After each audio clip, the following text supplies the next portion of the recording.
Hello, everybody, and welcome to Qualitative Research Across the Life Course. Um, Today, we are going to be hearing from a variety of presenters about doing qualitative research organized around particular life moments or life stages.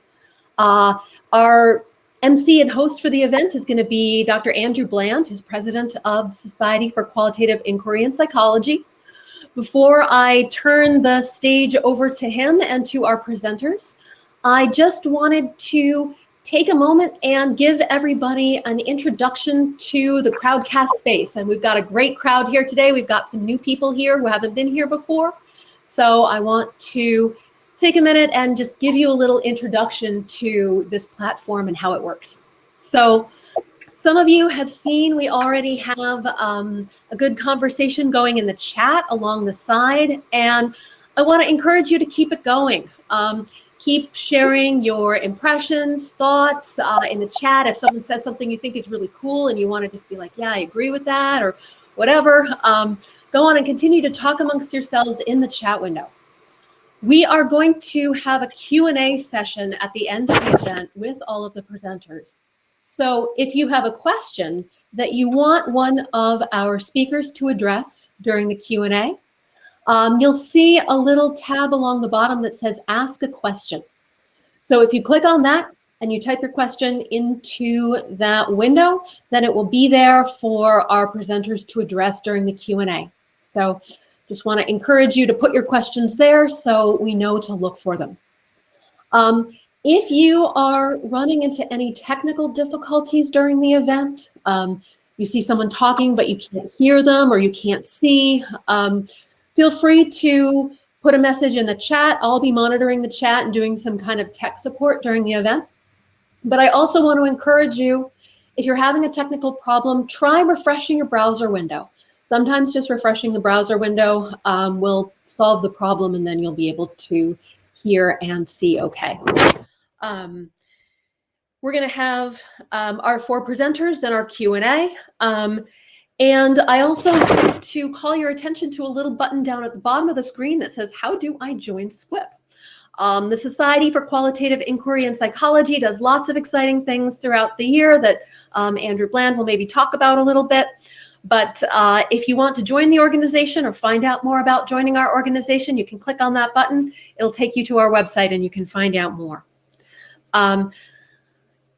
The recording of this event is going to be up on our website, squip.org, probably within about a week or so. So we encourage you to check that out. We encourage you to use this as a resource for teaching if you want to in your classes on developmental psychology or life course or qualitative methods. Hopefully it'll be a good resource for you going forward. So you can find this and all of our other virtual salons up on our website, squip.org. This is the second to last of our virtual salons for this year. We've got one more coming up on March 18th. And that is on conducting qualitative research in online and virtual affinity spaces. So basically, online communities brought together by a shared interest or endeavor or activity. I know that many of you are interested in digital ethnography and qualitative research in digital communities, especially with the COVID-19 pandemic. This has become a really pressing methodological issue for a lot of people. The team who's presenting next month have worked on this extensively, so I encourage you to check that out. So that's it for me. Without further ado, I am going to hand the virtual podium over to Dr. Andrew Bland. All right, thank you, Elizabeth. And welcome everyone to the February SQIP Virtual Salon. I'm particularly excited about this afternoon's presentation on qualitative research across the life course, mainly because a lot of my own background is in developmental psychology and kind of humanistic existential approaches to developmental psychology. But first, just to talk a little bit about SQIP, is we're an organization within the American Psychological Association, APA, that's committed to advocating for qualitative research in psychology, mainly in the interest of promoting meaningful and sustainable changes, both at the individual level as well as the collective level, a lot of which we're going to be hearing about this afternoon. And just to talk a little bit about at least a few of our accomplishments this year, there have been several more that I'm afraid because of time we'll have to leave out. But first off, the executive committee has really been working toward advocating for the development of competencies in qualitative methodologies in master's training, as the APA is working on training standards for master's training programs in clinical counseling and school psychology and other just helping professions. In addition, we've provided some recommendations to the authors of the APA Ethics Code, or at least the revision of the Ethics Code, that also broaden the ethical guidelines for research to better account for the nuances of qualitative research. We've also been working on reviewing both the quality and the quantity of coverage of qualitative methods in undergraduate textbooks, including introductory textbooks, as well as online materials, some affiliated with APA, and preparing suggestions for enhancing the coverage of qualitative research. And most recently, some of our members have published books that are published by APA in qualitative methods, basically an essentials of fill in the blank with the type of qualitative method research that, again, were published by APA. And also, if you're not familiar, SQIP is rapidly approaching its 10th year. And with that, we're also actively working toward welcoming and supporting a new generation of qualitative research, many of whom I've spoken with they have a great thirst for qualitative research, and especially to meet the challenges of our times. And so to help facilitate that and promote that, we've been offering some in the way of virtual office hours. Also, we've offered a small grants program that we plan to continue this year. So keep an eye out for that, especially those of you who are students. And so, as Elizabeth mentioned earlier, we do have one more, thinking ahead now, we do have one more virtual salon on March 18th, having to do with affinity space ethnography. And then after that, unfortunately, because of COVID, we're not going to be able to have our annual conference in person during 2021. But we will be having a virtual conference and kind of interactive celebration on June 26th. And so please just mark the date on your calendars, as well as just keep an eye on your email for more information to come about that. And then we're also going to be offering more in the way of virtual salons starting back up in the fall of 21 and moving into the spring of 2022. The theme there will be generally developing, improving, and teaching about qualitative methods. And if you have an idea for a proposal for one of those virtual salons, shoot me an email.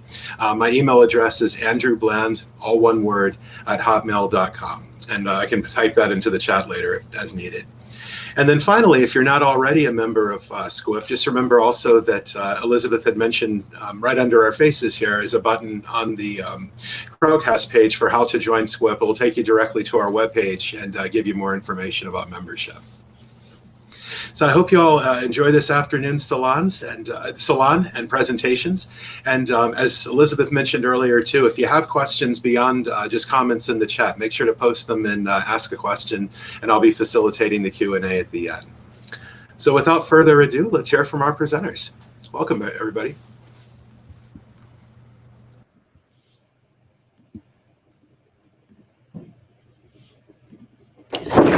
Andrew. So for our first presentation, I am very pleased to introduce Bambi Chapin.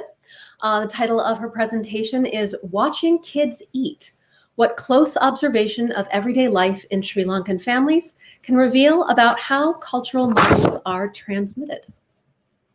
And I'm going to be showing Bambi's slides, so give me just a minute to get those set up. Great.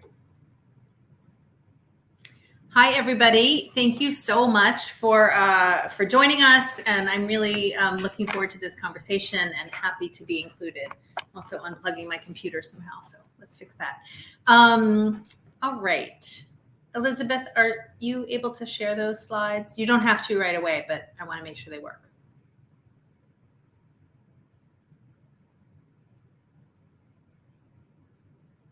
We lose Elizabeth? Hey. I am here, and I am just getting these. They closed out for some reason after I closed them, so I'm just getting them started. I'm going to go ahead and start because I don't need them right away in any case. In the next 15 minutes, I want to present a piece of my research with Sinhala families in Sri Lanka, the island nation off of the tip of India, where I have been conducting ethnographic research for the past 20 plus years. I'm doing this today in order to demonstrate and argue for the importance of looking closely at real-time interactions as they unfold in the course of everyday life in particular communities. This kind of observation is part of standard ethnography for most of cultural anthropology and cultural anthropologists in field research. However, in more psychologically oriented research, it's often given less attention in comparison to interviews and other more controlled forms of data collection. However, I want to say that close observation of ordinary life as it unfolds is really important to watch. And I would argue it's especially important if we want to understand processes of socialization and how children's development is shaped in culturally patterned ways. This kind of close attention to interaction allows us to see what the participants themselves may take for granted and may not even necessarily talk about. I want to argue for the significance of exactly the kind of interactions that the caretakers aren't doing on purpose and wouldn't even necessarily point to or even think about as conveying any particularly important messages or lessons if we were to interview them about how they raise their kids. These are the taken for granted, common sense, seemingly natural interactions that I would argue rest on deeply held, taken for granted cultural models, and that these interactions convey these cultural models to children as they're being enacted. So in order to demonstrate the value of this kind of close observation and to demonstrate how I think culture is enacted and conveyed in everyday childcare, I'm going to focus this afternoon on my observations of children being fed in ordinary homes in Sri Lanka. But before I get to that, I want to start with a few basic ideas that undergird this work. First, the reason that I'm interested in Sri Lankan child rearing is because it is one of countless legitimate, normal ways of raising children that exist across the world. I'm not looking at Sri Lankan parenting because it is better or worse, not because it's more natural, not because it is strange and exotic or reflective of something in the past. I'm interested in how people parent in Sri Lanka because it is one of the places that people parent. And if we want to understand how children develop, we need to look at more than just the contemporary US. Further, if we only look at the ways that contemporary upper middle class parents in the US raise children, for instance, and then we use that to determine what is normal or even what is good parenting, then we end up pathologizing the many diverse and perfectly fine ways of raising children and being a person in the world. I also know that there is something uncomfortable about being the subject of someone's gaze. I worry about this when I conduct my work, and I worry about it when I present my work. In fact, realizing that this was going to be recorded today, I contacted the mothers in the pictures you're about to see to double check that it's still okay if I use their photos if this is going to be recorded. All of them said yes in a way that made me feel both silly for asking and also very grateful to have found such committed partners in this long-term research. And one last codicil before I get to the data and the pictures. I just want to make it clear that while I'm talking today about parents in Sri Lanka, I think that parents everywhere primarily interact with their kids out of their common sense, which is, of course, different for everyone, generated out of each person's experience and deeply held, but largely unself-conscious models. Parents may do some things on purpose, convey some lessons explicitly. But much of what they do, much of what we all do, emerges improvisationally as we work through our day-to-day activities and demands, given the resources at hand. This process is really interesting to me. It's also how I believe that culture is conveyed and children develop.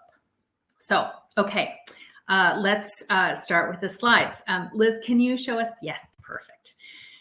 Okay. So now for the observations of people in Sri Lanka and how they deal with the practical task of feeding their children and the particular models of relationships and of hierarchy that they draw on and convey when they do so. And I want to start with the first time I noticed this kind of behavior and thought about what kind of relationship expectations it was instantiating and conveying to children. So one day in 2001, when I was living in a village in central Sri Lanka where I was conducting my dissertation research, I was hanging out with a neighbor, the mother of this boy in blue here. And he's sitting here in this picture with my son. Now, on that particular morning in 2001, both of our sons were at school and she was at my house and we had been chatting for a while. And she mentioned that she was going to be making fish for lunch. And I asked if her son liked it because my son, who was 4 at the time, did not like fish. And she said, he eats it. And I thought maybe she'd misunderstood or maybe I'd said it wrong. And so I said, does he like it? And she said, after a pause, I don't know, Bambi, he eats it. How do you get him to eat it? She said, I put it in his mouth so he eats it. And I thought, right, of course. Like I have seen this a million times at meal times in families all over the village. And then suddenly, though, I started really thinking about it, about what was being enacted and communicated in these interactions, about what kind of choice making was happening or wasn't happening during these everyday meal times, about what kind of relationship was being enacted and conveyed in these practices. So can we go to the next slide? Here is this same boy 3 years later when I returned to the village and his mother is feeding him after school. And I ran and got my camera. And since that time, this little girl in the front in the pink, his little sister, had been born. And if you go to the next slide, now we're in 2012, and this is the same mother feeding that little girl 8 years later when she got home from school. And in the next slide, here she is last summer, and she is 17, and she's being fed lunch after school. And of course, it's not just this mother. So if you go to the next slide, here is a mother in the capital feeding her daughter before bedtime. And if you go to the next slide, this is from not this last summer, but the summer before that, with 2 different women feeding kids before school. You see here on the left, a mother feeding her daughter before school, and then an aunt who is visiting the family, feeding her nephew before school in the morning. This is a robust pattern. It is just an everyday way that kids are fed. And I'm thinking about this, and I'm thinking about it at the time in contrast to what I was doing then with my 4-year-old at meal times in the same village. But in my house, meals where we sat together at a table, each with our own plate of food, feeding ourselves, while Tucker's father and I coaxed him to just give the fish a try. Okay, you can have either the cucumbers or the green beans, but you have to have some vegetables. Okay, take 2 more bites and then you can have dessert. Right. This pattern is consistent with what Ellie Oakes and her colleagues describe for other U.S. families, and it may be familiar to some of you as well. In each of these feeding patterns, whether my pattern or the one I saw around me in Sri Lanka, children are ingesting more than food. They are physically experiencing valued relationship forms and the emotional orientations entailed in them. My son experiences something about himself as a choice maker, a negotiator, with seniors who provide and limit options, but whose own preferences and opinions he feels are important. We feel are important, right? With a premium on verbal expressiveness and physical separateness. Whereas the children I was observing in Sri Lanka were learning that their seniors do, in fact, know what they need and will give it to them directly. It won't be adversarial. It will be satisfying and delicious. And in fact, when other women would be at my house and my son was being fussy about eating, sometimes people would say, just give it to him. You know what he needs, right? In these interactions, I am arguing that culturally specific models of personhood and hierarchy are being enacted and communicated to children through these and other daily experiences. As I went back through my notes, sort of having finally seen this thing that I had been seeing, I went back through my notes and my interview transcripts during that first field period, and I paid new kinds of attention to these kinds of interactions in Sinhala families going forward. And the ways that people, I also was listening to the ways that people talked about relationships between parents and children. And I began to see the implicit cultural model of hierarchy that Sinhala parents were drawing on and communicating to children in these interactions. And that children, I believe, were assembling internally. So if you go to the next slide, you see my model of their model, right? So this is the model that I put together over time, identifying the patterns that I was seeing in these and other interactions between juniors and seniors, and in how people talked about them. On the left side, you see what the adult is doing, the model that the adult is operating out of and enacting in this feeding episode and these feeding episodes, as they put together bites of food and pop them into the mouths of children without asking the child if they want another bite or they want this or that, if they want more. On the right is the model of what the child is expected to do in these enactments, experiences that prompt them to assemble their own internal version of this model, this schema for ranked relationships, for how to participate in them, what they can expect from those people on whom they depend, and how they themselves should be expect to be and to feel and to act. But children aren't just learning about what to expect in ranked relationships through these everyday experiences of being fed. They're also learning what to expect and how to behave with peers. Can you go to the next picture? So this is a woman, one of the ones we've seen earlier, and here she's feeding a group of kids from the same plate. We had gone to visit her mother's home where her younger brother lives with his wife and 2 kids. And so at lunchtime, this mother is feeding her own daughter in the stripe dress, as well as her niece and her nephew. Can you go to the next slide? So here she feeds her nephew, and you also see she's making that universal "I'm feeding someone" face. And then the next slide, and she's feeding her niece. And then the next slide, and the kids are just running around while she's doing this, running up. They're not, I have these 3 pictures in a row, but they're running back and forth for bites that she is feeding them as they also play. All right. Can you go to the next slide? So this also happens. So I want to argue first about, in terms of the peer relationships, that these kind of enactments, children are experiencing the intimacy and the sameness with their peers. They're experiencing the idea and also the ideal that those at your same position should have exactly the same as you. And you should share openly and without limits, right? This is this kind of ideal about close peer relationships. But this kind of daily feeding practice is also incorporated and elaborated in more explicit ritually marked practices where it confirms roles and statuses and relationships. And so, for instance, this is a family's photo that they let me take a picture of from the first feeding of their infant daughter. So this is a life cycle celebration where the baby is given their first real adult food. And if you go to the next slide, here you see food and this process of feeding being incorporated in to mark the new relationship between daughter-in-law and mother-in-law. This is a bride in the red, in the front, and she's being given a drink of milk from her new mother-in-law as the couple returns from their honeymoon and goes to his mother's house. If you go to the next slide. So this is an engagement photo of a couple, and they're feeding each other, right? So feeding can be used to mark ranked relationships and peer relationships. And here it marks, I think, the complicated interweaving expectations around caregiving and hierarchy in marriages in Sri Lanka. Okay. So for years, I have been really interested in these robust patterns.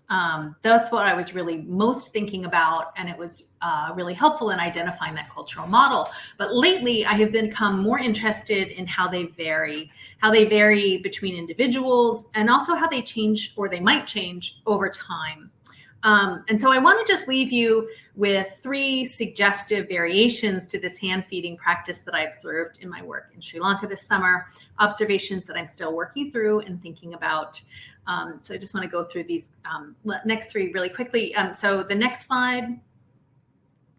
So this, these kids in this home that I visited summer before last, none of the kids were being fed by hand at all.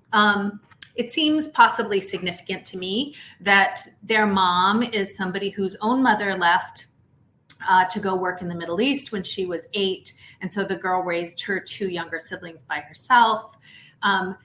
It may be that this woman's unusual, though not uncommon, socially and culturally shaped life history may have led her to this non-normative way of feeding her kids.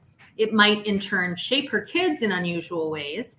Or there might be enough redundancy in the ways that models of hierarchy is expressed that it won't end up mattering much. And the next slide. So I have often noticed that snacks and imported food are eaten directly by kids themselves.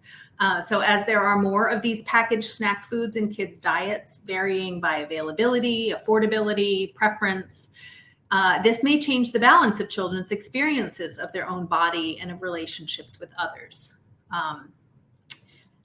And then the next one, just one more before I wrap up. This is the little girl. This little girl is being fed by her grandmother before school. Her grandmother comes over each morning to feed the kids as they get ready. But the day before, I heard this little girl tell her mother that she wanted more lentils in her bite. And her mother responded by changing what she was gathering up from the plate. Now, I had never heard that kind of verbally expressed negotiation before, and I'm still not quite sure what to make of it. I will say this particular girl has a sort of different set of experiences than the other 2 girls in the household. She's the second daughter, and when she was born, the astrologer told her parents that someday she would work abroad. And so they are paying extra to send her to an English medium international school, while her older sister goes to the standard single medium school, as her younger sister will as well. Okay.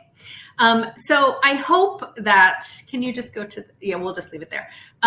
So I hope that this persuades you of the value of looking closely at what kids do and the value of ongoing close observations of everyday life. Thank you.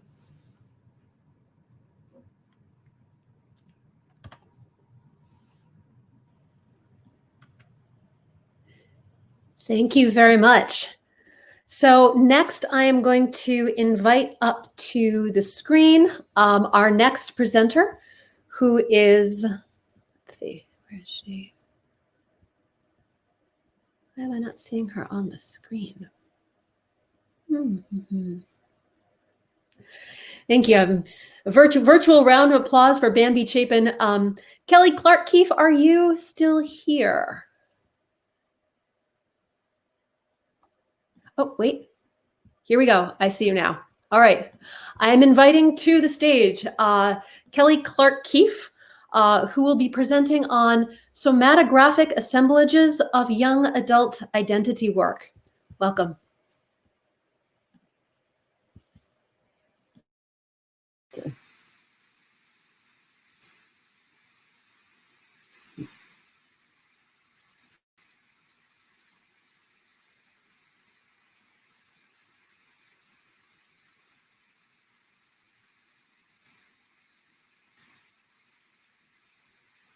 Okay, Elizabeth, I can see you. Can you give me a thumbs up if you can see those slides?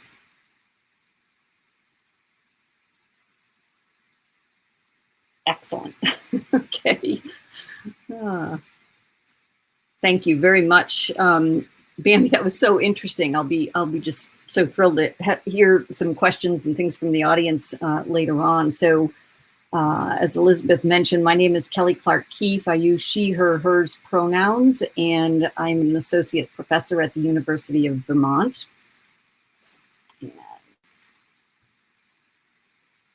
Just pull up a couple things here.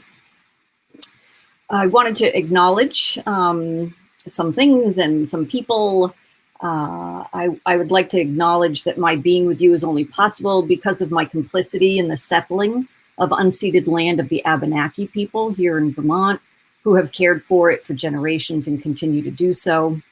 I also want to acknowledge and thank the 8 awesome young adult participants, as well as co-researchers Erica White and Kelly Mancini-Becker, and some new thinking partners on the project that I'm going to talk about today, students Megan Richardson and Lucy Drummond. Thanks also to Dr. Fine and my new intellectual kin on the SQIP panel tonight, who I've really enjoyed getting to know just over email. And also a shout out to any colleagues that are present, including students in an advanced qualitative research class that I'm teaching this semester, where I would be tonight if I weren't gathered here. And finally, I would like to acknowledge both my college's dean's office and my university's Humanities Council for valuing the work that I'll talk about today through dedication of financial support for critical activities. My intentions for the next few minutes. Sorry, this is going between screens here.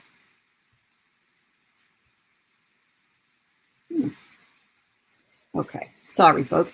My intentions for the next few minutes are to open with a provocation, provide a sketch of the project that set the provocation in motion, and then place emphasis on the emergent methods put to work and studied in that project.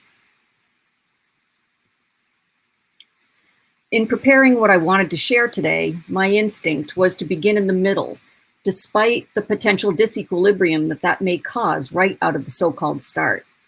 The truth is, I get most of my energy and insight as a researcher from stepping into thresholds, sinking into and making from how it is to be in between, become part of a fold, or speculate over the messy edges rather than determine a center or arrive at what things mean. That may make more sense in a bit or not, in which case that's okay too. Stephanie Springay and Sarah Truman might call what I'm about to share a research creation. Kathleen Stewart would likely witness it as a form of cultural poesis. Ruha Benjamin could see aspects resembling her version of speculative method. Kenneth Gergen, in his calling out of psychological research representation as usual, might consider it as something holding resonance with his own experimenting with evocative ethnography. For today, I'll call it somatographic assemblage. Whatever are its clearest points of resonance, the opening patiently awaits in the middle, corresponding with all of these and many other wayfinding inquirers who are at work disrupting the thicket of dominant narratives that say, and often sanction, much of how research and its representation is expected to go. Its form, in the case of the work I'm going to share, is most often coming through as poetic enough prose and has participant-generated, including researchers' visual companionship, all which are used with permission.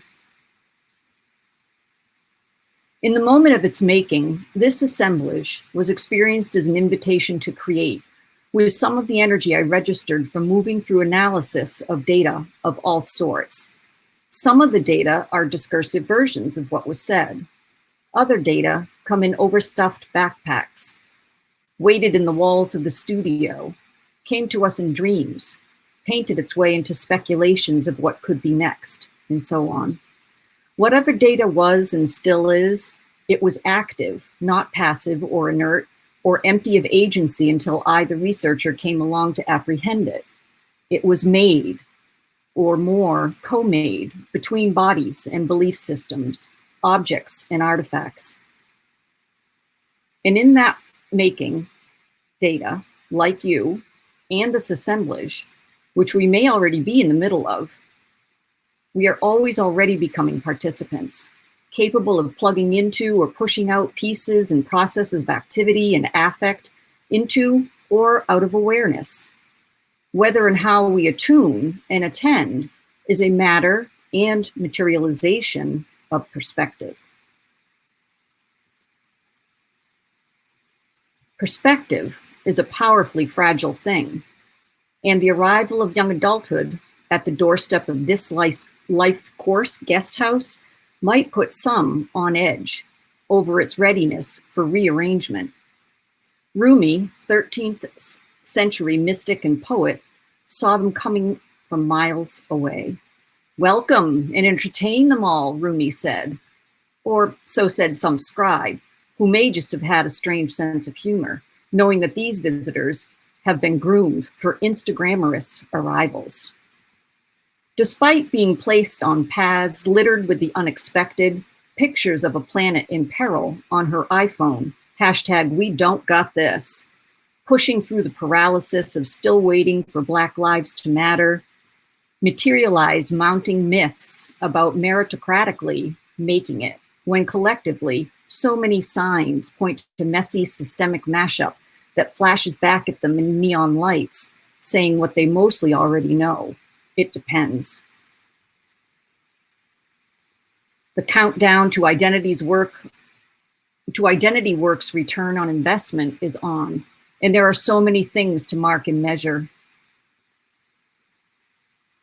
What if identity isn't a thing? Or is a thing, but a version that intersects or slides beyond what we've been told? How would it be to work with Identity Work's workings, its felt passages? What comes from corresponding with life coursings, with lines of life that queer linearity, ricochet rather than progress, make beauty out of the felt becomings through the midlands rather than fall apart or get flaky or flattened if perceived as missing the mark? Synthesized, categorized, recognized as arrested, emerging, youth older than the younger, younger than the adult, moving. With what possibilities could be cultivating or co-creating, knowing from sense abilities, the physicality of thought, and the affective contagions that co-respond, activate, mutate, and sometimes suffocate our so-called identifications with more than we can simply say and yet feel with enduring intensity. Subjective assemblages in the grips of glue sticks and acrylics meet up in the mosh pit of questions about Identity Work's workings, getting carried away to edges of less easy recognizability. Chronos comes into gritty friction with the more wise guide of Kairos. Here, which is to say nowhere in particular, the tortoise and the teen are no longer separated by species-specific superiority, and each are granted a type of ancient tempo needed to dwell in the dizzying dilemma of development. Evolutionary expectations for how it is all supposed to go unwittingly opens the door to their house of enlightenment. "Who is that shadow at the gate?" asks evolution. "Show yourself."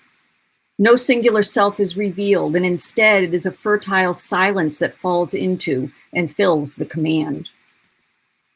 Why am I not surprised that it is the reverent sea creatures that show up with Rumi on their island, their land's back? Rumi proffers, quote, "This being human is a guest house, every morning a new arrival," end quote. 1,000 plateaus and its turtles all the way down. Arrivances to this human guest house of evolution seem to be of the involutionary ilk, treated honorably rather than as the antagonistic guest who is trying to sweep your step or stage-wise house empty of its furniture. Involution knows not with any certainty what is next because of hard-won inscription devices making its logic less fake news. Identity work involves evolution's expectations. It gestates, metabolizes, and rememorializes discursive imprints.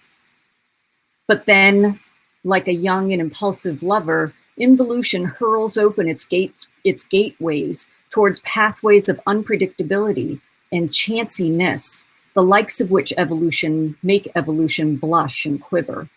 Such possibility for living in and despite of the normative nodes and checkpoints. Still, these messy guests are living through the not-so-new realities of possibility, of chance, so often being an unrelenting match for some histories, herstories, theystories.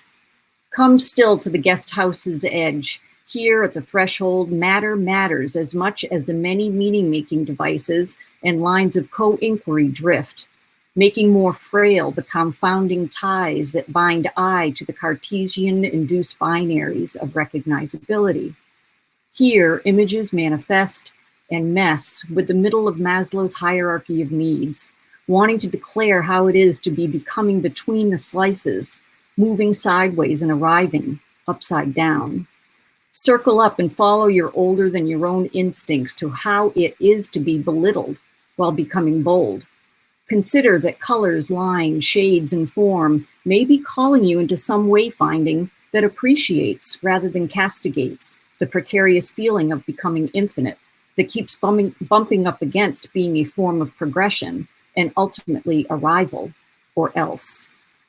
Lines keep looking midway between two extremes, longing to belong while searching in several different directions at the same time for how to perfect the impossible but coveted craft of going it alone.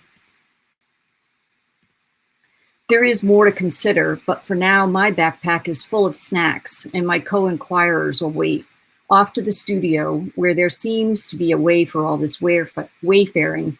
I'm just not sure I'll know exactly how to explain it all, but I'll try. So lifelines, which is the now maybe methods as usual. I'm an arts-based methodologist, and Lifelines is the name of a project that I launched in 2019. And the full title of the project, The Art of Being Alive to Young Adulthood, was conceived as a critical participatory arts-engaged research endeavor. And it was aimed at opening up conventional theoretical wisdom about young adult college student identity formation. The Lifelines project is situated among broad concerns of the shifting economic, political, and environmental contexts of social and educational life generally, and young adult subjectivity specifically. There is ample evidence that traditionally aged undergraduates in the United States and elsewhere today, who are on the cusp of maturing into young adults, are doing so during very complicated times, with their passage from teenhood to young adulthood being situated in a historical moment heavily marked by foreboding discourses. I won't try today to capture all of these. There's that bulleted list if you recognize some of those yourselves, but I suspect you get the picture. Threaded through this backdrop, of course, is a statistical picture in the United States and elsewhere related to young adult mental health that is as clear as it is alarming. The National Institute of Health, for example, reported that in 2017, young adults in the United States aged 18 to 25 years had the highest prevalence of mental illness compared to all other age groups. And specific to university contexts, in 2018, the American Psychological Association reported that 1 in 3 college freshmen worldwide reports a mental health disorder. And COVID-19, as we know, has exacerbated these trends. In this time of unprecedented acceleration and saturation of weighty and fractious personal, social, and environmental information, along with its very real physical and psychological effects, researchers invested in exploring subjectivity, I believe, need human development models adequate to the task of illustrating the complex processes by which social and material worlds, including human and non-human earthly bodies, animate and inanimate objects, spaces, energies, and technologies of all kinds come together to co-produce young adults' practices and productions of identity work. Elizabeth, can you give me a number of how many minutes or seconds I have with your fingers? We've got about a minute left. A minute, okay. I have a few notes here about the specifics of the Lifelines project, the number of participants, and a little bit of their demographics. I'm going to move beyond those and maybe respond to any questions people have about that, and just show a picture. Sorry, I'm going to move through these slides here at a rapid pace to show you an image of the somatographic assemblages methodology. Sorry, there's an amazing delay with these. Here we go. So this is an image of somatography as I'm attempting to conceptualize it, both through the Lifelines project and through other projects I've done over the past 10 years. The outside circle, which I can try to use my cursor to go around, I'm not sure that works or not in Crowdcast. This is a theoretical and conceptual force field that is largely situated in material feminist and also inspired by indigenous perspectives of especially radical relationality and issues of interdependence. And then on this outer circle, and this is hand drawn for a reason, there's time, movement, culture, materiality, and space, which essentially act as orienting catalysts through this force field, through this material feminist and indigenous inspired force field. Sorry, that's my teenage son calling, my young adult son, right on cue, that helped animate and activate this praxis of somatography through practices of awareness, attunement, and attention via poesis. And in my case, as I've already mentioned, and as I've hoped to demonstrate or bring through by osmosis, often come through in poetic enough prose and through visual narrative. And I'll stop on that note. Thank you.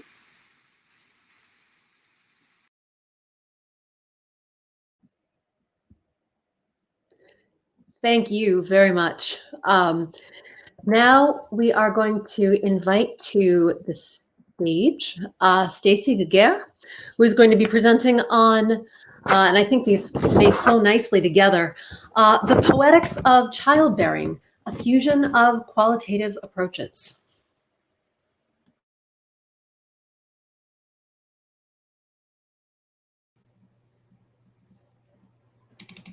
You were muted for a sec, but now you're unmuted. I am unmuted. Okay. Yeah, I can hear you now. And let's see here.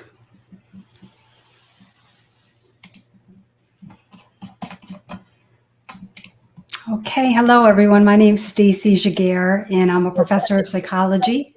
Ooh, Stacy, I'm just going to interrupt you for a quick minute. Right now, it looks like we're seeing your screen, not your slides. Let me see. Let me try again. I'm going to stop sharing. Sorry about that, everyone. And let me go back. All right, let's see.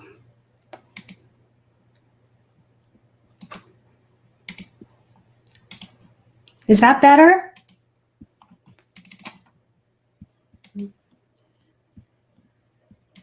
Hold on. Can you see my slides now?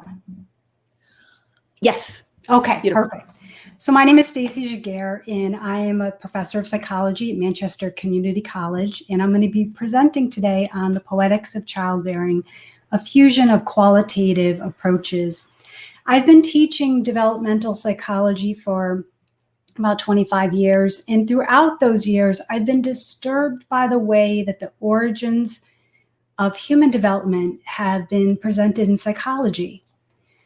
So you might be familiar with images such as these. They're typical in developmental psychology textbooks and introductory textbooks of psychology in the chapters on development.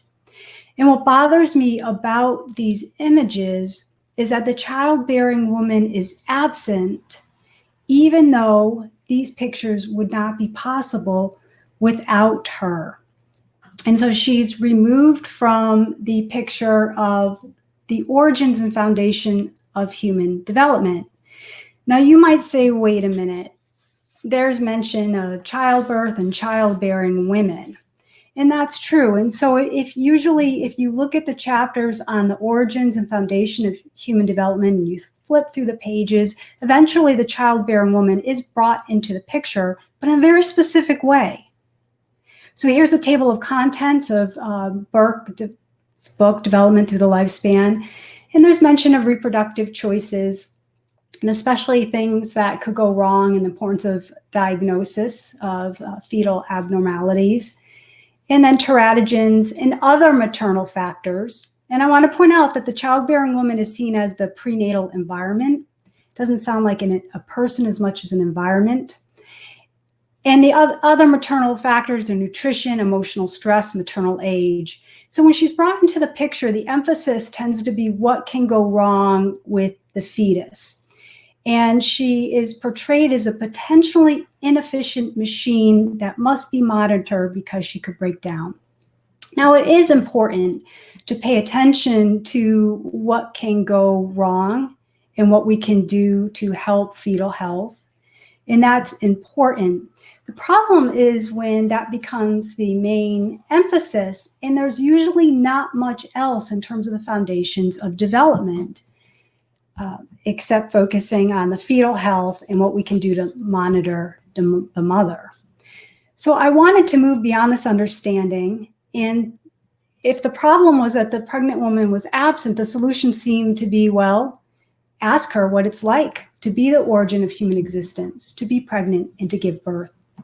And initially, I adopted a descriptive phenomenological approach that Georgie had developed. And this is going to be a real crude summary here, where I gathered lived experiences of women's childbearing experiences and attempted to bracket these metaphors of machine and space in preconception, such as those, to look at what it's really like to be pregnant and give birth apart from those metaphors and preconceptions, and it did not work.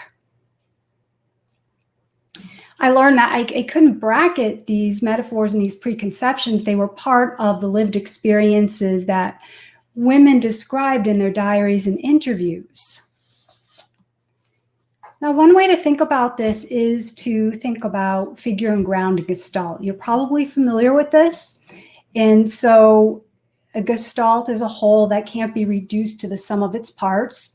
And this is usually called the figure ground vase. But let's think of it as the figure ground vessel, because the childbearing woman has been metaphorized as a vessel.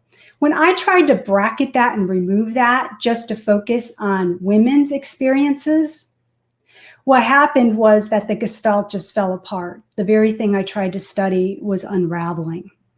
So I needed a new approach that was still phenomenological and getting at lived experiences, but that would also get more at the cultural context. So I developed what's called poetic phenomenology, which is an attempt to describe the intertwining of figure and ground within lived experience, in this case of childbearing. So figure here means the lived experience of the phenomenon, and ground, the culture, socio-historical background of the lived experience of that phenomenon, so that this would be more comprehensive. This method arises from a fusion of qualitative approaches, feminist approaches, specifically Adrienne Rich, who wrote Of Woman Born, and really looked at how to describe women's marginalized experiences.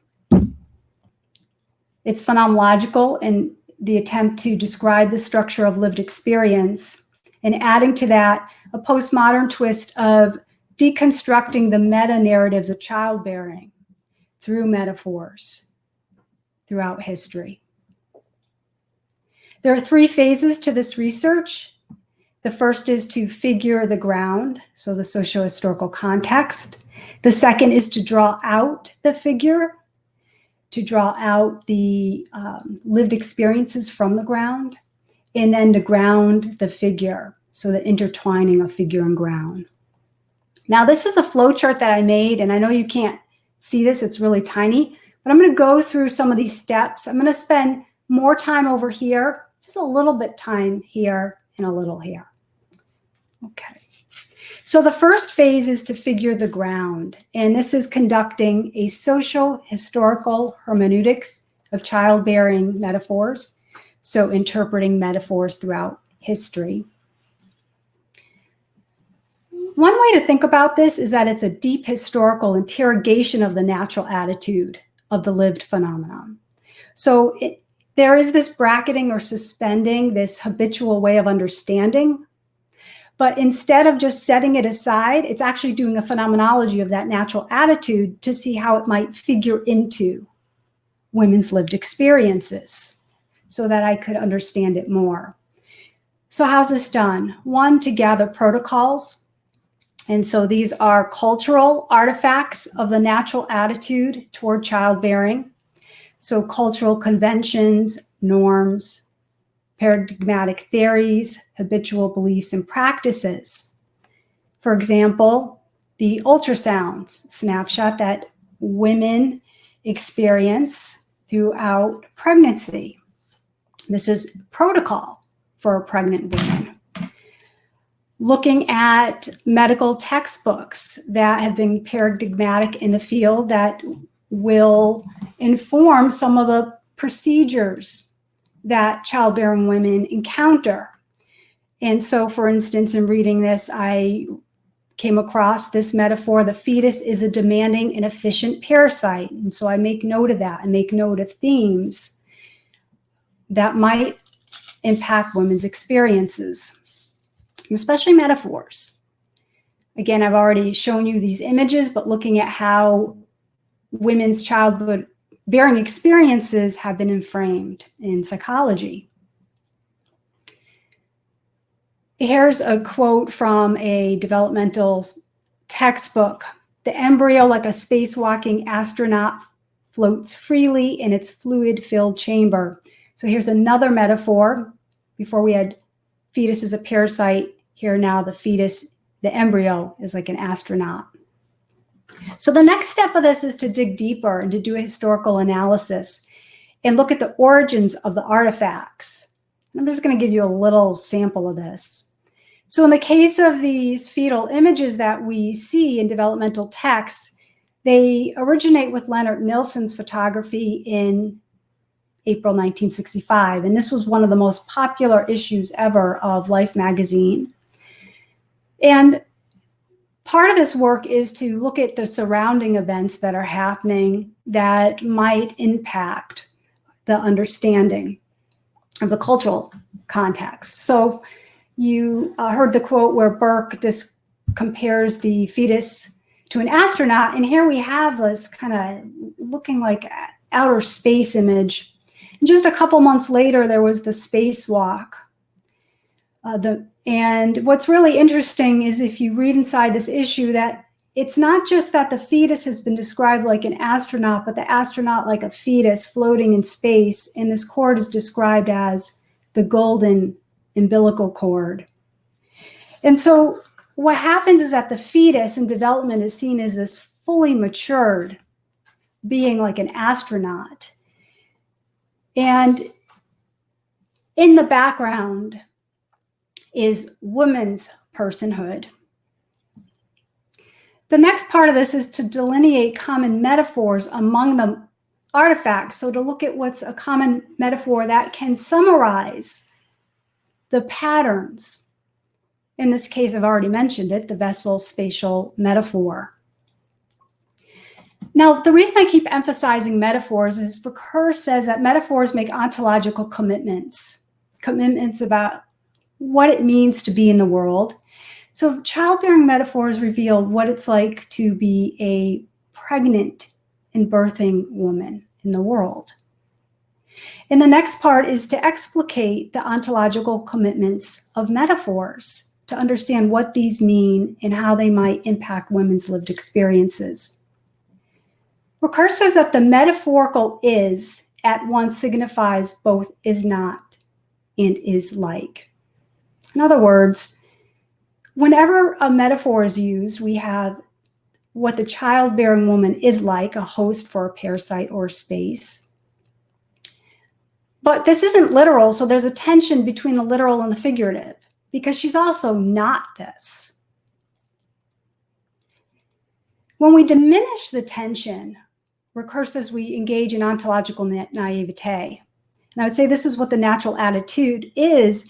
It's this nexus of reified metaphors. So taking these metaphors as though they're literal constructs.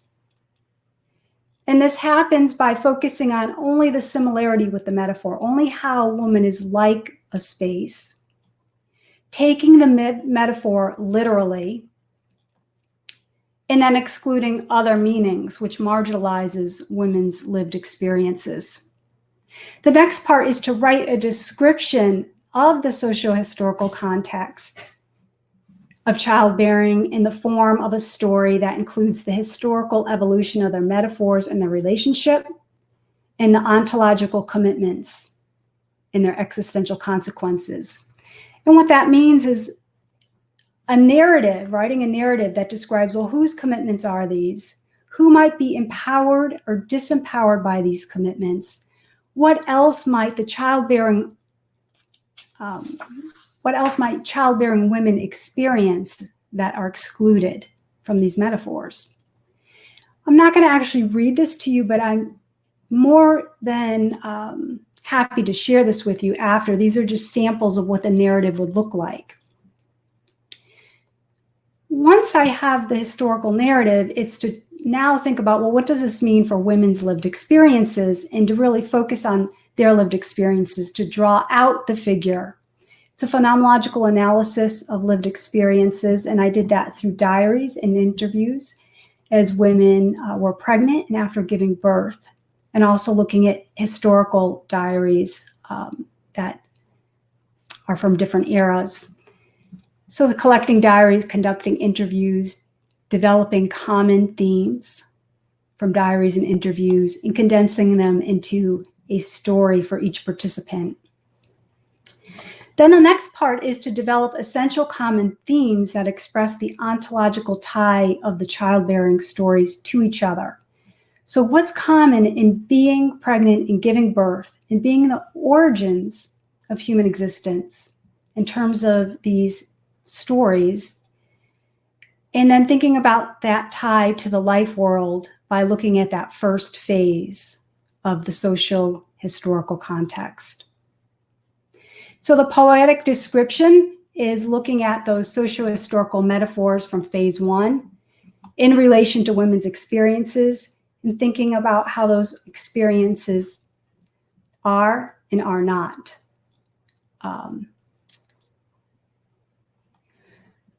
How they are similar and dissimilar, and putting that in a poetic description. And then synthesizing those themes into a description that conveys childbearing experiences. Again, I'm going to skip over the example just in terms of the amount of time. The last phase is to ground the figure, and this is to poetically describe how women's experiences of childbearing converge with and diverge from the socio-historical metaphors. And so basically it's comparing and contrasting phase 1 and phase 2. For example, in terms of convergence, one way that women's experiences were similar to the metaphors was that they expressed feeling like a nothingness, being a nothingness. The ultrasound snapshots, which the participants cherished during their pregnancies, foreshadowed their newborn's existence, increasingly eclipsing their own. After they gave birth, the participants described feeling as though they no longer existed or had a life of their own. But there were experiences women had that transcended those metaphors. Contrary to the solipsistic universe portrayed in the fetal images, the participants appreciated their familial connections. So a sense of community and family was strong. As their pregnancies progressed, they felt more connected to their partners and relatives, both living and dead. So in conclusion, poetic phenomenology strives to describe the intertwining of figure and ground within lived experience, and it's very interdisciplinary in this sense. And the approach strives to have the empirical rigor of a scientist in terms of systematic methods that others can replicate, the depth of a philosopher in looking at the ontological commitments and making those more explicit, and the linguistic sensitivity of a poet by reading images, texts, like poems, to understand the life world, and paying careful attention to how one writes results, which I didn't really get into, but I think what Kelly did was a wonderful example of poetic prose. Thank you.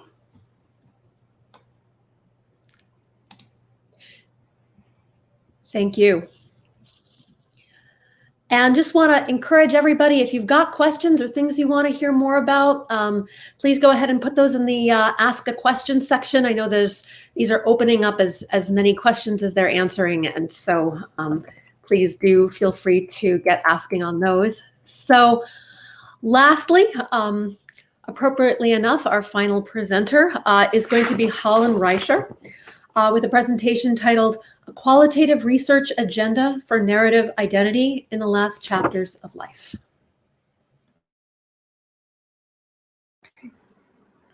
Thank you so much.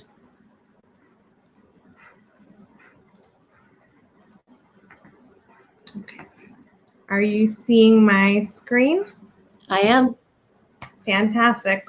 Thank you all so much for sticking with the end of our salon before we get into questions and answers. I'm looking forward to talking to you today about the ways that I believe narrative identity research can help our qualitative efforts to investigate the last chapters of life.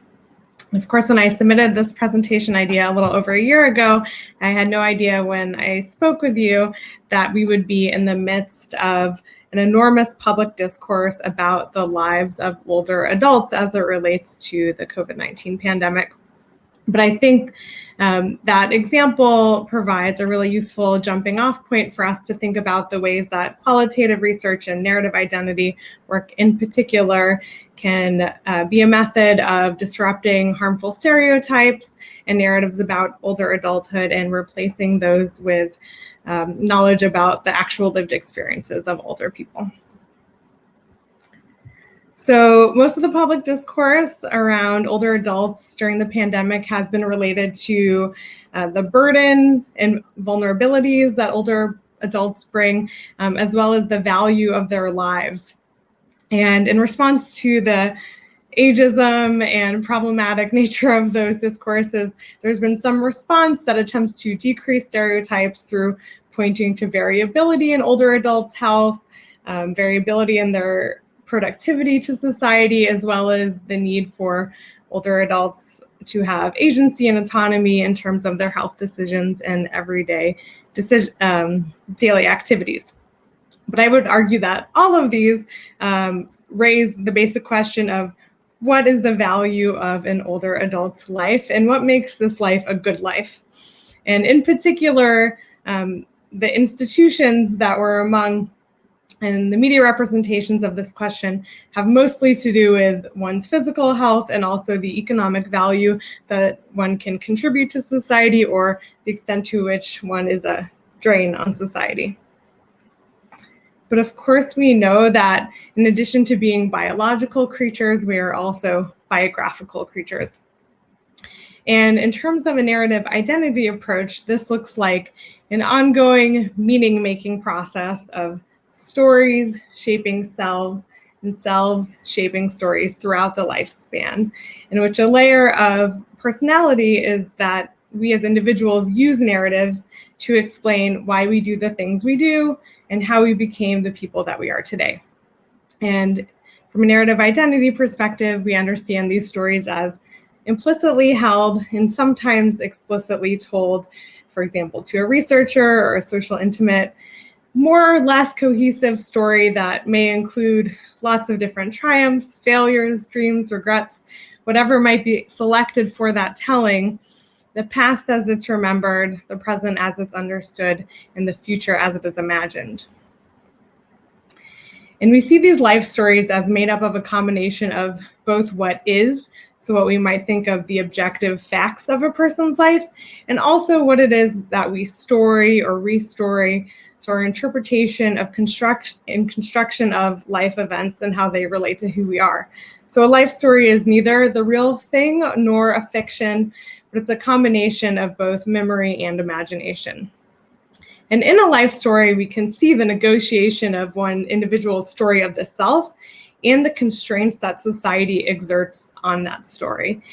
And those constraints are prescriptive frameworks for what a good life looks like, in turn constrain our possibilities for meaning making. So what I mean by that is that consciously or unconsciously, individuals are forced to conform to, perhaps embrace, or if not possible, deviate from, maybe actively resist or create alternatives to these prescriptive frameworks. And of course, we know what makes a good life is rooted in the culture. And this can be understood as dominant cultural narratives that are well known and promoted by institutions, coded as stereotypes or embodied in presentations of living found in the media, the built environment, and so on.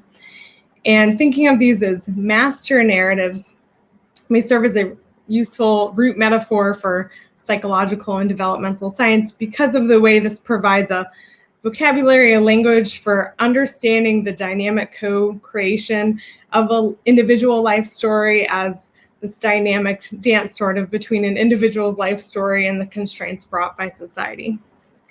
And really importantly, master narratives are very powerful. So this is insofar as they are widespread and well-known.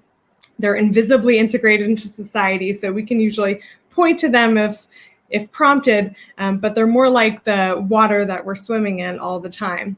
And in that way, they provide norms for what good living is, and they're oppressive and rigid so that if we don't fit into the master narrative and we deviate, well, then that's a bad life. We also know that perceptions of good lives change over time. So this is both insofar as cultural standards change over time. So what's expected of an older adult in 1960 is very different than one in 2021. And also the normative timing of events over the individual life course. So what we think of as a good life for a 20-year-old versus a 50-year-old versus an 80-year-old are very different. I would argue that in the West, in the United States in particular, there's a certain type of master narrative that is particularly important and exerts influence on the lives of older adults. And this is a master narrative of successful aging. And while there are many types of successful aging in developmental theories, the one that I believe is dominant is Rowan Kahn's model of success, which is defined by a lack of disease and disability, high cognitive and physical functioning, strong engagement with social life, and productive activities.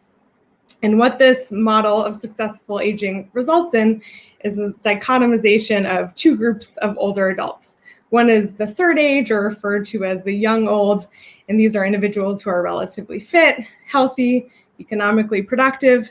They're basically like what we expect of middle-aged people, just as they continue beyond middle age. And this is in contrast to individuals who are part of the fourth age, who are more dependent and frail, and kind of represent this collective dread and the fears that are held in the society about aging. And I think a really strong example of how this continues to be very strong in our culture is a recent call for a psychologist to promote a new narrative on aging that was published in American Psychologist a few months ago. And in the article, the authors make the claim that aging is not the same old business anymore, because now middle-aged and older adults have the opportunity and the personal responsibility to take control of their own aging, unless their misconceptions about aging are holding them back. So there is some validity to this. We do have some control over the ways in which we age based on the decisions we make, our health behaviors, and so on. And it's also true that there are correlations between holding negative perceptions of aging and health outcomes. But there are also many problems with this idea, partially that the misconceptions, the responsibility about aging are not only personal, but also because that this ideal of successful aging has been found to be largely unachievable for most people, at least eventually if they live long enough, is inappropriate in some cultures.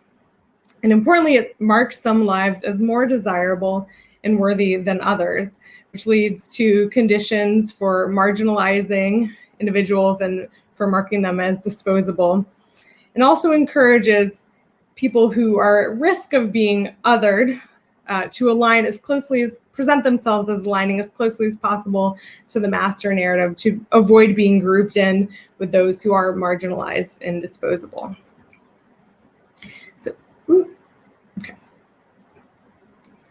So I think this recent paper described the problem really well in terms of the pandemic, which is that on the one hand, mainstream sociopolitical and media responses to COVID-19 have cultivated an overgeneralized representation of everyone over 60 as vulnerable.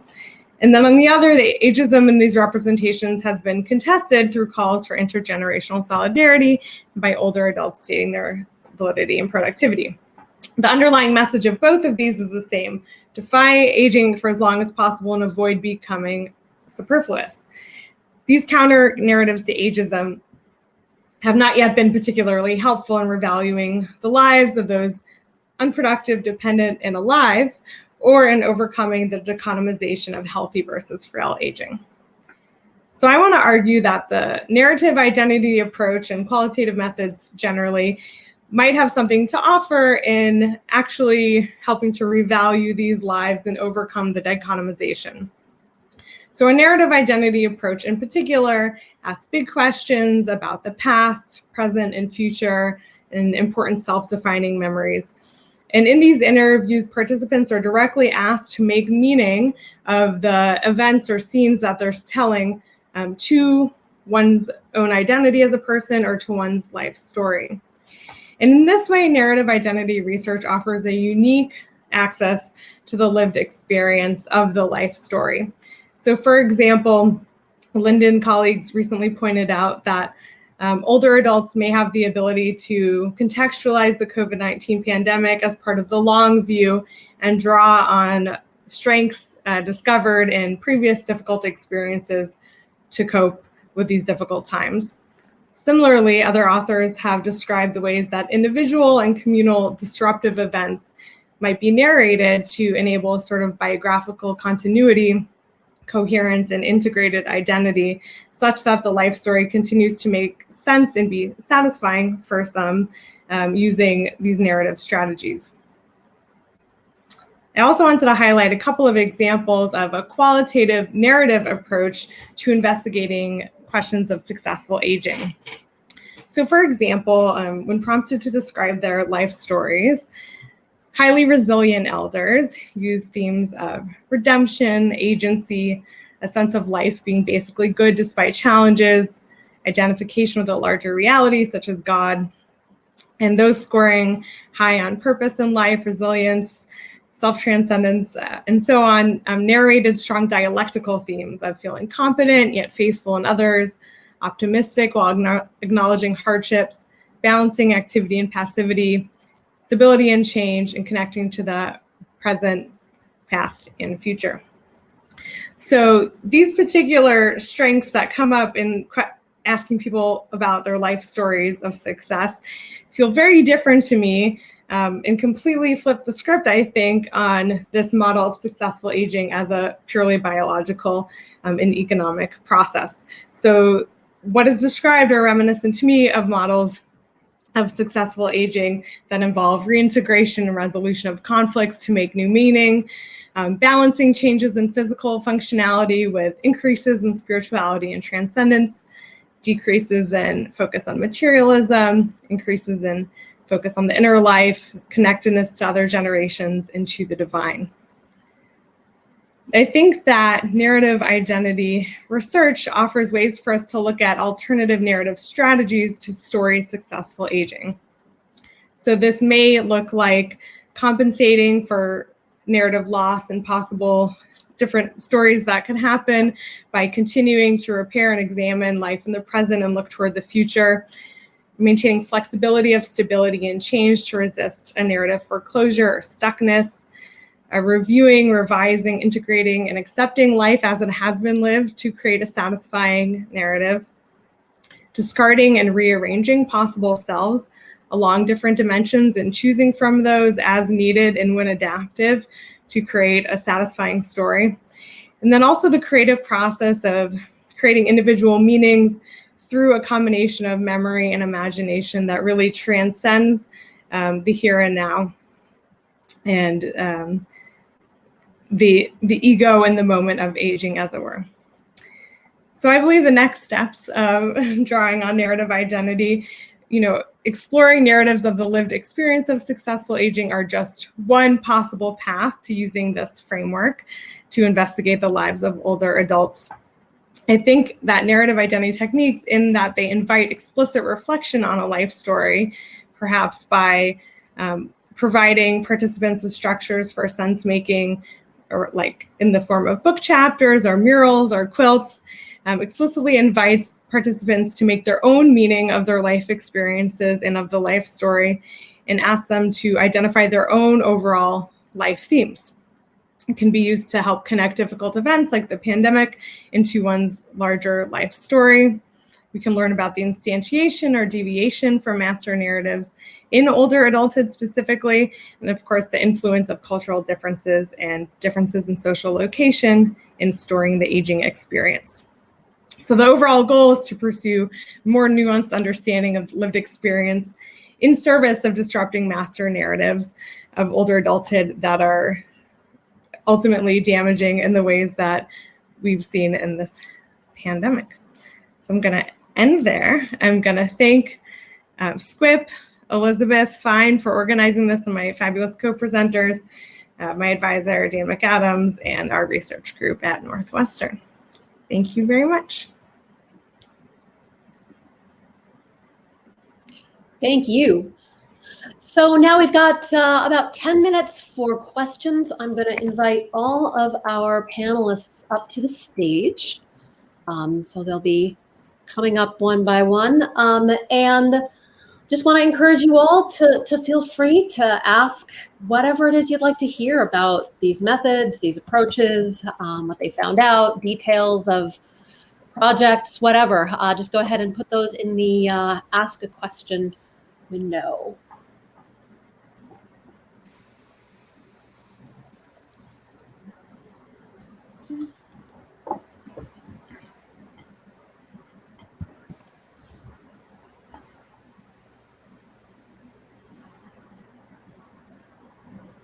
All right, looks like we've got all of our speakers on their way up, so I'm going to disappear again. Okay, so it looks like there's one question for Bambi. Here we go. So Bambi, this was slightly answered already, but I just thought it might be helpful just for you to provide your own responses. Why is Sri Lanka feeding the kids with her hands instead of a spoon or fork like in the West or in the US?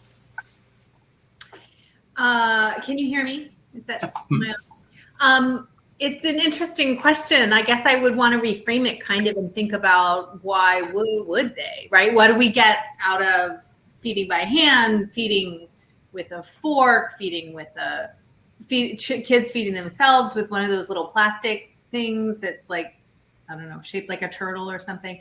Eating with chopsticks, like eating, sort of with their own hands, but from a shared plate. I think those somatic embodied experiences of meeting our basic needs, but in particular cultural forms and in particular culturally shaped relationships is really important and really interesting.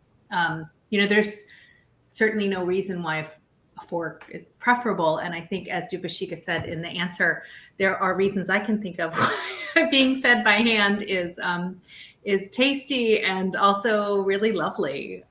So I don't know if that helps, but No, it's a good response. So I'm just gonna, while other audience members may be kind of generating their own questions, and just remember to put them in the ask a question, I just have a general question for each of you. Is given the fact that there's been a lot of discussion and a lot of focus in recent weeks and months to just kind of what will happen in a post-pandemic world, as far as just what sort of changes we may need to make in terms of the way that we approach things, the way we think about things, the way we assume things. Just from the presentations that each of you have given, what would you say would be kind of the one takeaway message that each of you might offer as kind of a contribution of each of your studies to just informing a post-pandemic world?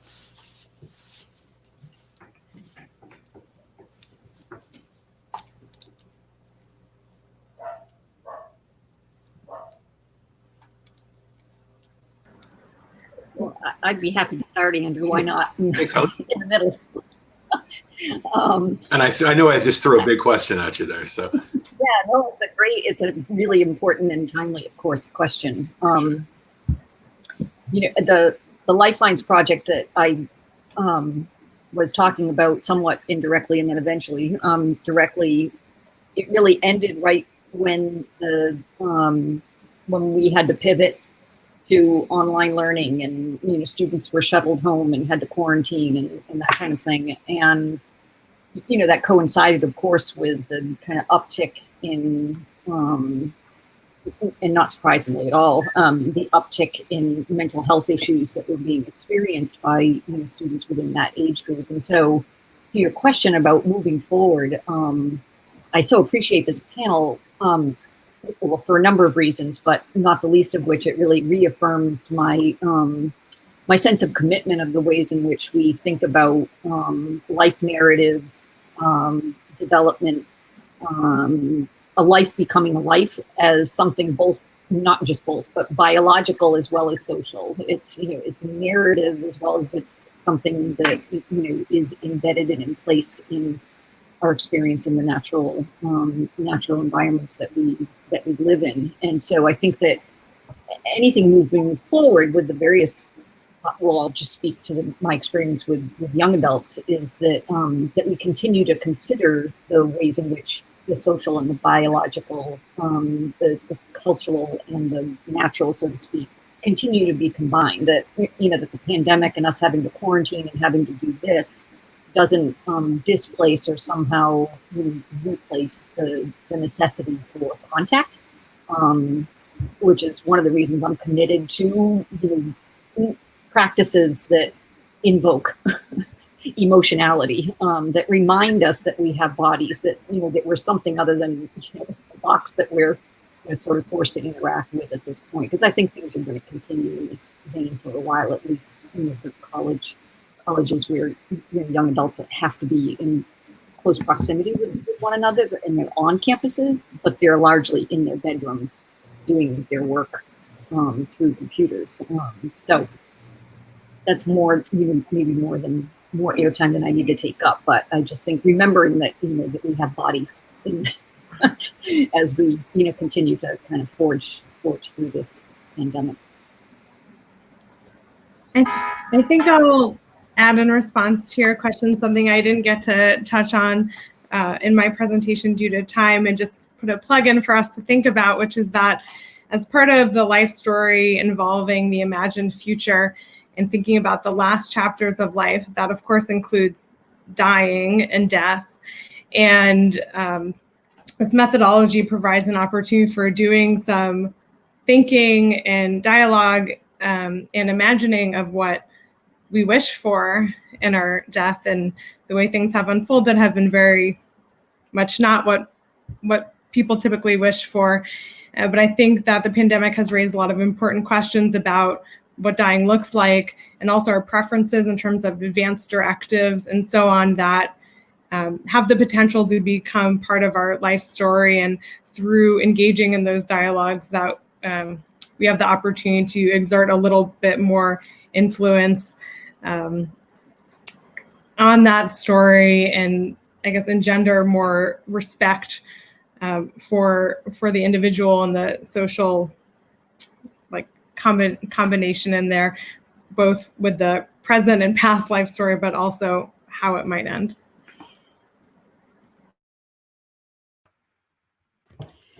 I would just say one thing that I've been thinking a lot about is, as we think, if we take the frame that we derive our sort of ways of being and our cultural models through our daily experiences of interaction. And we think about the kinds of experiences, especially kids, but that we're all having right now.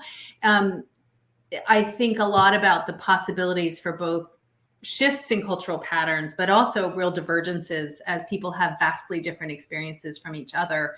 And, you know, I in talking with families in Sri Lanka, some of whom have kids who are studying online at home, some of whom are, you know, I talked to somebody the other night, it was 9:30 on a Sunday night, and they were having an online tutorial with a tutor, but that's a very privileged kind of interaction to have. I just think it's going to build some similarities across the world, which is really interesting to me. And it's also going to create, I mean, as we know, exacerbate, but also create new kinds of experiential differences in what we think about ourselves and our bodies and each other and what we expect the world to be. So that'll be interesting to watch.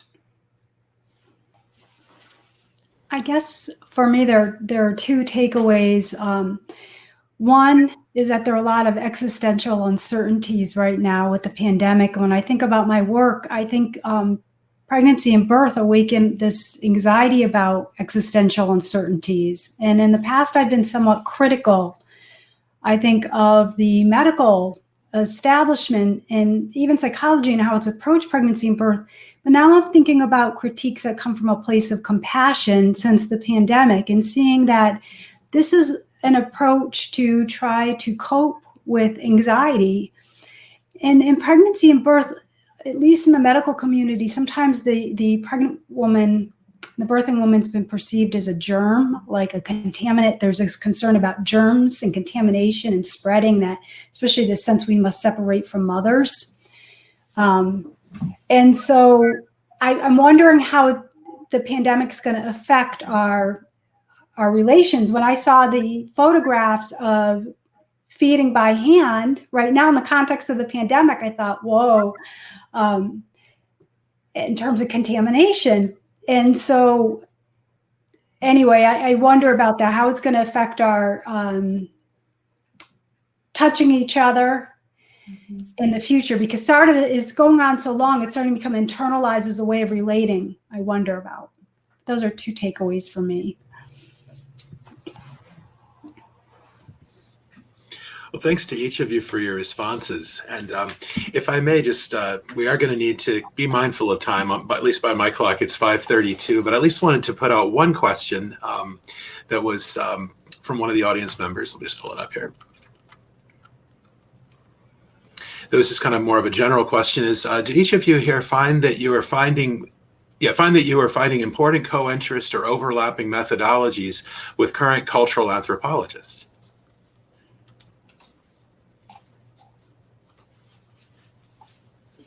That's a great question. I am a cultural anthropologist, so I'll leave it to others to answer.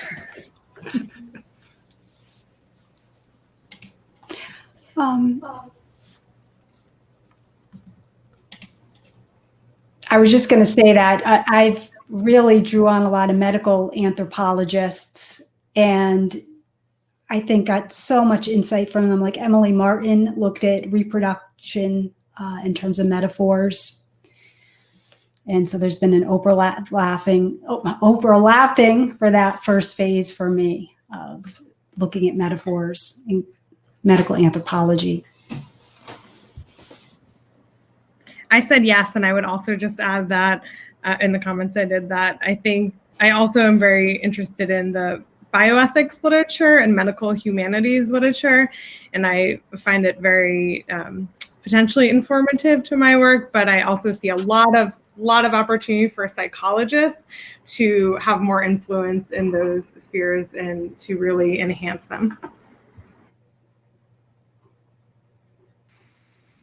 And I would just add really quickly that I'm an educational researcher, but I'm quite interdisciplinary in my interests and my reading. And a couple of the cultural anthropologists who have been most influential in my work are Kathleen Stewart, who writes about cultural poesis, and also, well, Kenneth Bergen is not a cultural anthropologist, but he's a psychologist who draws a lot, it seems, on cultural anthropology. But also Tim Ingold has been particularly influential on my work because of his focus on craft and making.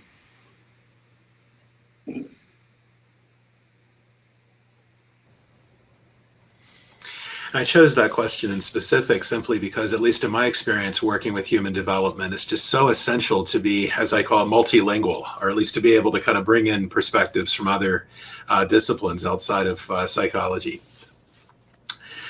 Well, if I may, I'm just noticing the time, just to be mindful of the time. There were a couple of other more specific questions that unfortunately we don't have quite enough time to go into.